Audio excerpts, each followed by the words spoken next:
Hello tout le monde, j'espère que vous allez bien. Bienvenue sur ma chaîne by Dunia Cook. Donc aujourd'hui nous allons faire fakas. C'est un biscuit croquant. Donc je vais vous donner ma façon de faire. C'est un biscuit que c'est mon petit péché mignon. Voilà, c'est un biscuit marocain. Là, je vais vous dire les ingrédients et comme d'habitude, tout ce qui est en grammage, je vous mettrai tout en barre de description. Donc là, je vous ai mis un paquet de farine, 1 kg. On aura besoin pour cette recette normalement, en fonction des œufs, et en fonction de la farine, 1 kg de farine de type 45. Voilà, comme ça, je vous ai gardé le paquet en entier, comme ça, vous voyez tout dans la vidéo. Donc on aura besoin de sucre, de 6 œufs. Je vous ai même mis la pesée en gras. Je vous mettrai aussi la pesée en grammage des œufs. De l'huile. Nous avons un sachet de levure chimique de 15 grammes. Voilà. Là j'ai deux sachets. Moi j'ai pas mis de sucre vanillé, mais c'est deux sachets de fleurs. D'arôme de fleurs d'oranger. Après, si vous voulez mettre de la vanille, vous pouvez. Ou si vous voulez mettre de l'arôme de fleurs d'oranger, vous la mettez en dernière, je vous le dirai au moment où vous pourrez le mettre. Nous avons des noix. Vous pouvez mettre des amandes, hein. Après, vous mettez ce que vous voulez. Donc, moi, j'ai mis des noix. Il y a 100 grammes de noix, des graines de sésame que j'ai nettoyées auparavant. Des fois, on trouve des petites pierres. Ensuite, j'ai un peu de sel. J'ai des graines de fenouil et de l'anis. Donc là, le bildia et romia, je crois. Ouais, c'est ça. Corrigez-moi si je dis pas juste, hein. Mais voilà. Moi, dans mon forecast, il faut absolument ça. J'ai besoin de rien d'autre. Si j'ai pas tout ça, c'est pas grave. Je mets ça et les graines de sésame, ça me suffit amplement. Donc là, nous aurons besoin d'un petit peu d'eau. Et là, j'ai mis des cranberries. Dans le forecast, je mets plus, parce qu'à l'époque, je mettais beaucoup des raisins secs. J'aime ça dans les biscuits et dans ces biscuits croquants. Les cranberries, en fait, à la cuisson, ils ne deviennent pas durs et que ça devient limite du caoutchouc qu'on mâche. Tandis que le cranberry, il garde un peu son humidité et il est très agréable à la dégustation. Donc, essayez voir le cranberry au lieu des raisins secs. Après, comme dit, vous mettez ce que vous voulez. Là, je vais avoir du cacao amer, mais ça sera pour badigeonner nos boudins. Donc, c'est vraiment à la fin. Donc, ce qu'on va faire, on va commencer à mélanger. Donc, dans cette vidéo, je vais parler un petit peu beaucoup. Je m'en excuse d'avance, mais il faut que j'explique la recette. Donc, voilà. Donc, là, je vais mettre les œufs. Quand on va mettre les œufs, là, je ne vais pas utiliser ni batteur, ni fouet, vraiment juste la main. Après, si vous voulez utiliser le fouet, utilisez-le. Mais le but, en fait, c'est pour que le boudin, en fait, notre fourcasse, il explose pas. Après, je dis pas que il peut pas, enfin, qu'il se fissure pas à la cuisson. Je peux très bien faire comme ça et il peut très bien se fissurer, hein. Donc là, moi, ce que je vais faire, c'est que je vais le mélanger à la main. Et quand vous le mélangez à la main, soyez délicate. Ne faites pas rentrer trop d'air dans votre mélange d'œufs et de sucre et d'huile et tout ça. Donc là, je vais incorporer donc les œufs. On a les œufs.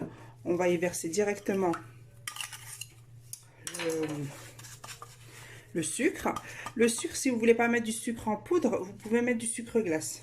Là, je sais qu'ils préfèrent mélanger le sucre glace au sucre semoule dans la recette du fakas. Donc là, moi, je vais mélanger vraiment, voilà, vous voyez correctement. Donc là, j'écrase les jaunes, hein, et vraiment, vous y allez délicatement.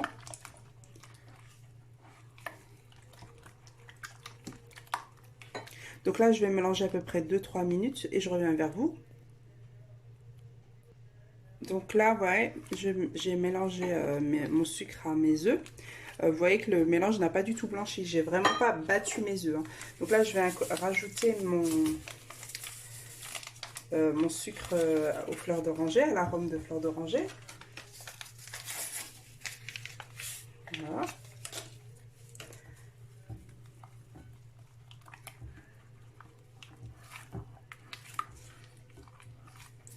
Je vais rajouter mon huile.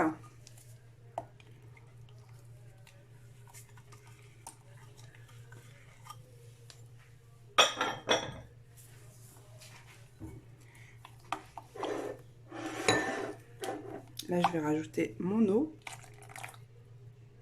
En fait, ça permet... En fait, ce biscuit-là, il est croquant. Et comment on dit fiche en français. Enfin, oui, il est croquant et croustillant. Donc, c'est pas... Le fakas, on connaît, c'est un biscuit assez croquant. Mais il faut pas qu'il soit dur, vraiment. Il nous faut absolument un verre de thé ou un verre de café pour le faire passer. Parce que quand on le met en bouche, il doit quand même rester assez agréable et limite un petit peu sablé au moment où on le croque. Donc, l'eau, c'est ce qui apporte le côté fiche. Le côté, je pense... croustillant, voilà, si je dis pas de bêtises, sinon corrigez-moi les filles. Voilà, vous voyez notre mélange comment il est. Voilà, j'ai pas battu, hein. Vraiment j'ai juste mélangé, c'est vraiment pour éviter d'incorporer de l'air à la pâte, pour pas avoir un biscuit, enfin notre fracasse qui se fissure tout simplement pendant la cuisson. Donc là on va mettre nos graines de fenouil, l'anis et notre sel.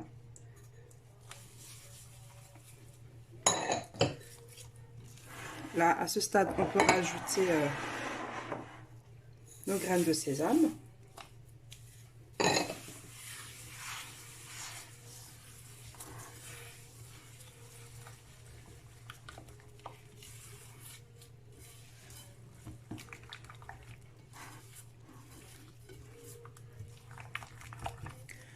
On peut rajouter nos cranberries. Si vous voulez pas en mettre, vous en mettez pas. Là, vraiment, c'est vraiment votre choix, hein. Moi, j'ai rajouté parce que voilà, j'aime bien. Je rajoute mes noix. Là, je les ai pas cassées, je les ai pas coupées, rien du tout, hein. Voilà. Je les ai pas non plus dorées, rien du tout, hein. Vous mettez tout comme ça. Donc là, il nous reste la levure chimique, notre farine. Donc je vais juste... Donc voilà, là j'ai juste ouvert mon paquet de levure chimique et ma farine. Donc ce qu'on va faire, c'est que je vais rajouter petit à petit mon kilo de farine.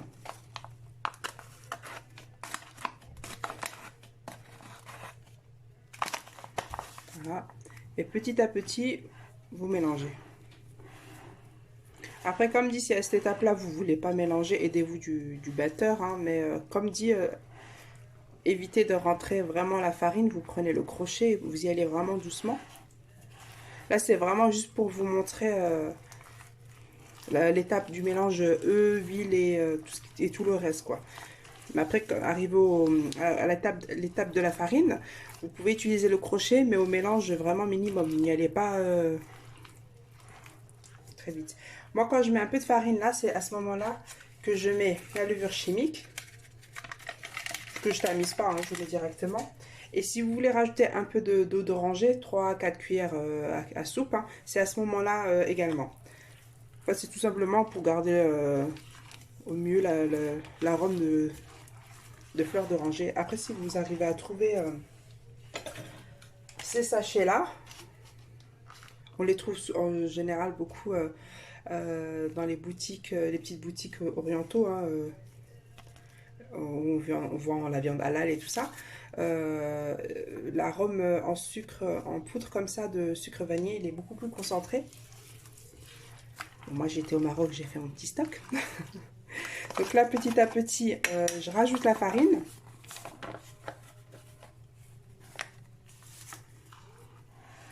Après avec cette recette là, vous pouvez très bien doubler ou même tripler la pâte, hein.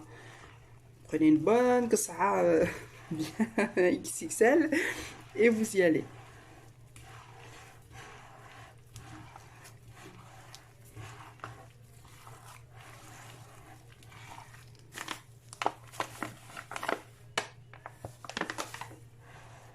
Bon là je vais mélanger, incorporer tout mon kilo de farine, je vais pour pas que la vidéo soit trop longue et je reviens vers vous.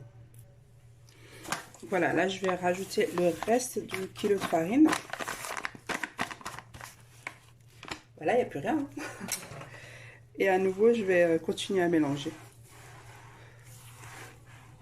Ça, vous ramenez, hein, au milieu et vous ramassez votre pâte. Donc on se dit à tout de suite. Donc voilà, arrivé à ce stade-là, quand une fois que j'ai mis tout mon kilo de farine, je mets ma pâte sur le plan de travail. Donc on prend une petite spatule, une maryse et vous raclez vraiment tout ce qui reste. Et vous le versez sur la pâte. Et là, c'est là que vous regardez s'il vous faut un peu plus de farine ou pas.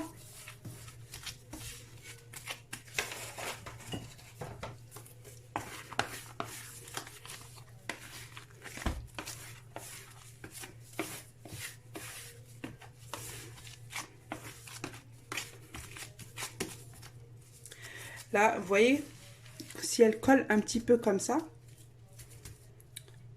vous rajoutez 1 à 2 cuillères à soupe de farine, ça suffit largement. Là, moi, je vais juste rajouter 1 ou 2 cuillères à soupe. Et je vais terminer de ranger la pâte et je reviens vers vous. Donc là, je vais rajouter 1 cuillère.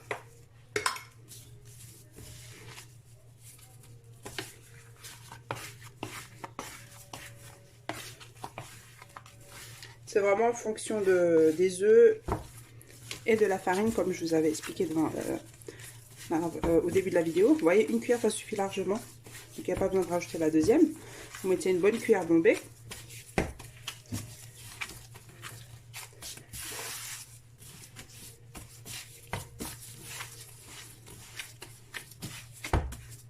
Donc, votre pâte, elle doit être facile à travailler, non collante.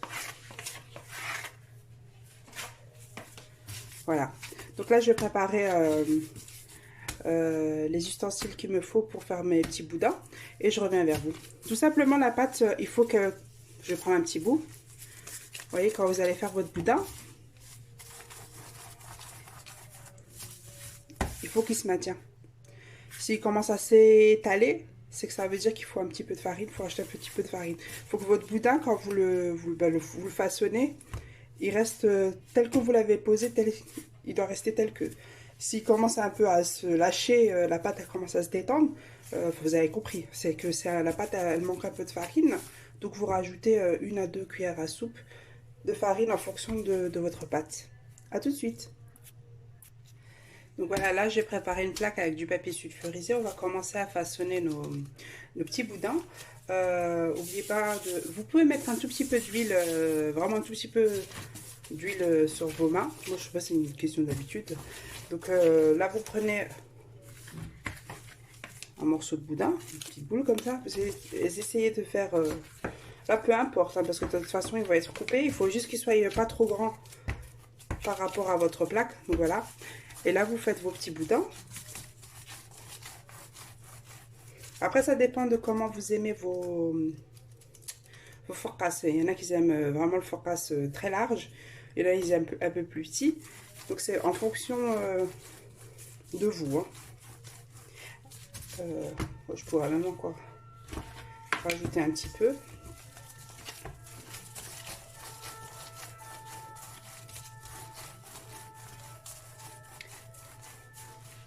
Voilà.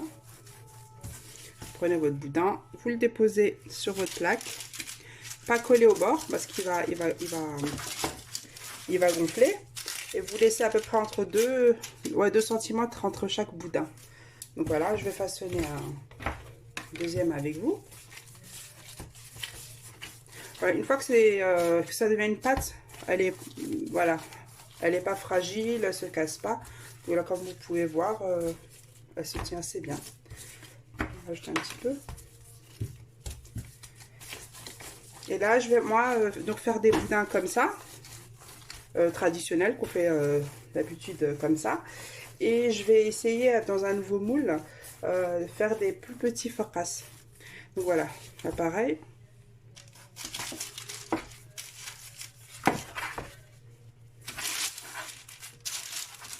Faites en sorte que le boudin soit droit. Vous voyez, 2 cm à peu près entre les deux.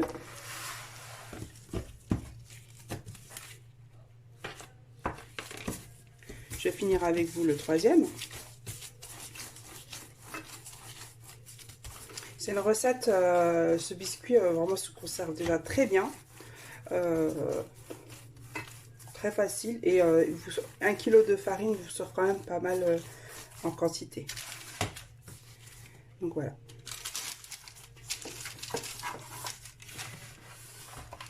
Donc voilà, donc là je vais garder ce petit morceau pour faire mes mini fakas. Donc quand vous avez de la place, vous pouvez vraiment les séparer correctement, que ce soit juste à bon, pas comme ça, mais vraiment le boudin quand vous le posez qu'il soit bien droit. Donc là je vais juste les remettre en place correctement et je reviens vers vous. Ensuite pour badigeonner nos fakas, moi je mets pas d'œufs, hein, je mets juste du cacao. Non sucré, hein, le cacao amer, et je mélange avec un peu d'eau.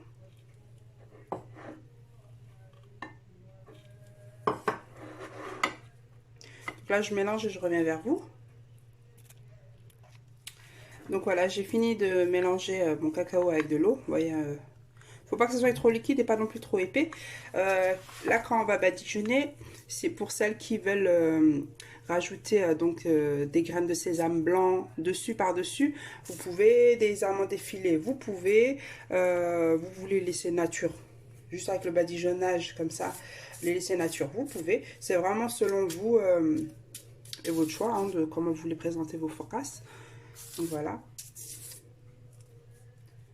Après, il y a aussi le fakas royal que j'aime beaucoup. Je vous partagerai aussi la recette. J'ai fini de badigeonner mes fakas. Vous prenez une fourchette. Donc, vous faites vos rayures grossièrement comme ça. Vous pouvez zigzaguer. Et ce que je fais entre chaque rayure, je nettoie ma fourchette. Et je refais mes petites rayures. Donc encore une fois, hein, pour celles qui veulent mettre des graines de sésame, mettez plutôt des blancs. J'en ai plus, moi c'est plutôt des dorés que j'ai. Et vous pouvez mettre des amandes effilées, vraiment mettez ce que vous voulez ou les laisser nature comme là, ce que je vais faire.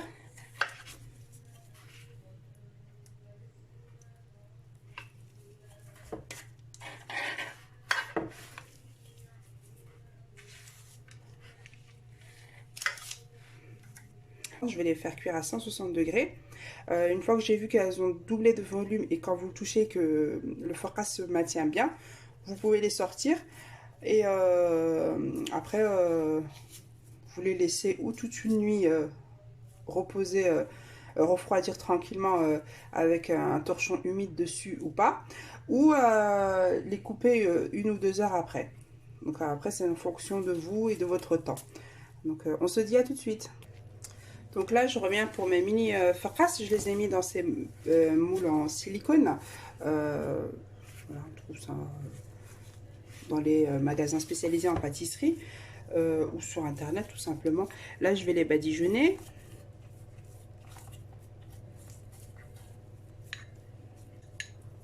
Voilà, c'est juste pour leur donner une forme un peu plus petite et pour changer de la forme traditionnelle du fakas. Quand je vais les faire, je vais les mettre au four, je vais poser une plaque dessus et je vais encore poser dessus un plat à gratin pour qu'il y ait du poids. En fait, pour que quand il cuit, j'ai vraiment la forme du rectangle du moule, que ça me fasse des jolis petits carrés, tout simplement. Bah écoutez, on se dit à tout de suite pour les prochaines étapes. Coucou les filles, donc voilà, j'ai sorti nos fakas du four. Comme vous pouvez voir, ils ont un peu craqué. Comme je vous ai dit au début de la vidéo, ils peuvent craquer comme ils peuvent pas ne pas craquer. En général, ils craquent pas. Mais moi, je les enfourne en général 20 minutes à 160 degrés, chaleur non tournante. Là, avec le petit, j'ai oublié, j'ai pas entendu le minuteur sonner. Je les ai laissés 15 minutes de plus et ils ont cuit 35 minutes. Est-ce que c'est dû à ça ou pas? Je sais pas. Donc je suis honnête avec vous, je vous montre vraiment le fakas comme il sort. Donc voilà. Donc là je vais les laisser refroidir tranquillement. Je les ai préparés ce matin assez tôt, là il est 9h05.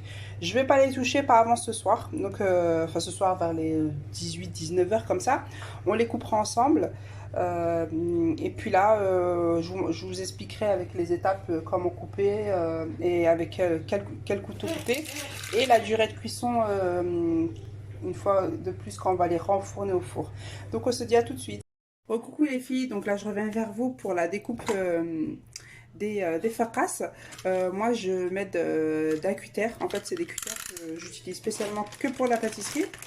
J'en ai un lot là-dedans, mais j'utilise spécialement que pour la pâtisserie.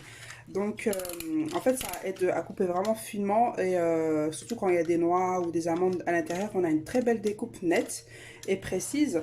Donc, moi, ce que je fais, c'est que je sors la lame à son maximum. Vous choisissez la largeur de votre biscuit, comment vous voulez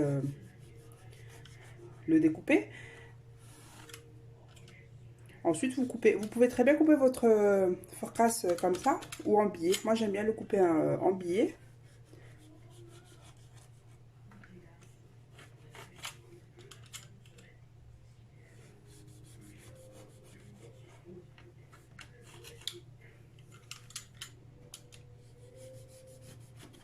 Donc, quand votre forecast ne se casse pas, bon, il va s'ébéter, hein, forcément un petit peu, ça c'est totalement normal. Mais quand il y a pas trop de pertes, c'est que c'est bon. Vous avez une bonne petite recette que vous pouvez rajouter à votre petit carnet.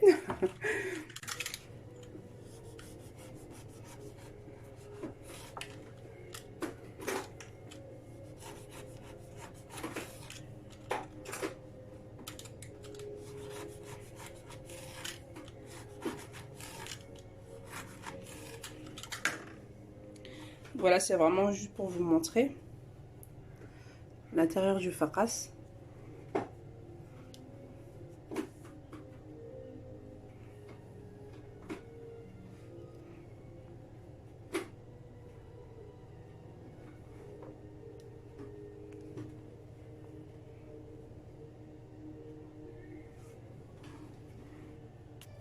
Donc là, je voulais vous montrer les petits que j'ai fait en des petits rectangles de pâte.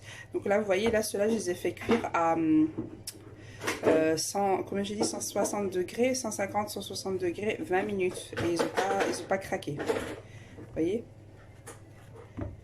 Donc voilà. C'est pour avoir ce petit modèle-là. J'aime bien ces petits modèles-là. Voilà, c'est mignon. Même Falhata, quand on reçoit quelqu'un et tout ça, c'est super mignon. Donc là, moi, j'ai fait comme ça. Et bien sûr, j'ai oublié de faire les rayures. Sinon, j'ai fait celui-là avec des amandes effilées. Donc là, je vais commencer à les couper. Je vais couper devant vous, que vous puissiez voir. Donc voilà, comme vous pouvez voir, c'est très facile à faire. C'est rapide. Enfin, rapide, c'est compris, hein. Donc là, pareil, hein, je vais les disposer sur la plaque. Et finir la cuisson au four. Après, pour les focacces, là, je les ai mis au four. Là, par contre, je mets chaleur tournante pour avoir une bonne... voilà, une fois que c'est coupé, une fois qu'on a dépassé ce stade-là de la pré-cuisson, vous pouvez mettre la ventilation. Là, je la mets à 170 degrés. Et même des fois 160 degrés, ça dépend selon de votre four. Si vous n'avez pas la ventilation, c'est pas obligatoire, hein. Donc 160 degrés à 170 degrés, vous laissez votre focasse vraiment prendre le temps de bien dorer dessus et dessous, et surtout que la pâte se dessèche. C'est ce qui fait que votre biscuit est croustillant et croquant. Donc voilà. Donc après, moi c'est un quart d'heure. La plaque avec mon four, c'est vraiment un quart d'heure. Chaleur tournante à 160 à 170 degrés. Ça dépend de l'épaisseur du biscuit. Donc voilà. Donc on se dit à tout de suite.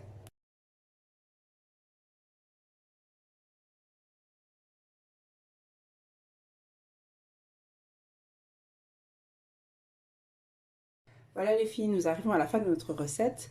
Nos focaccia sont enfin cuits.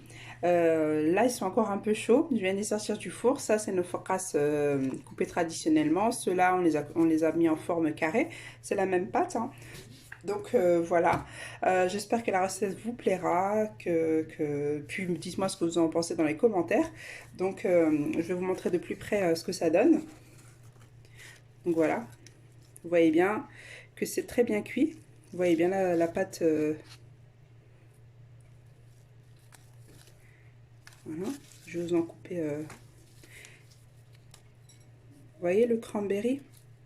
Il sèche pas. Il reste vraiment bah, comme il est d'habitude, quoi. Bon, les raisins secs aussi, c'est très bon. Mais sauf qu'avec le temps, ils deviennent très durs. Et c'est un peu comme les olives quand on jette les noyaux. C'est la même chose. Donc, c'est vraiment pas le but dans le biscuit. Donc, si vous aimez les cranberries, vraiment, n'hésitez pas. Mettez les cranberries à la place des raisins secs. Et ensuite, là, on a notre fraise coupée traditionnellement. Donc, voilà. Et là, pareil.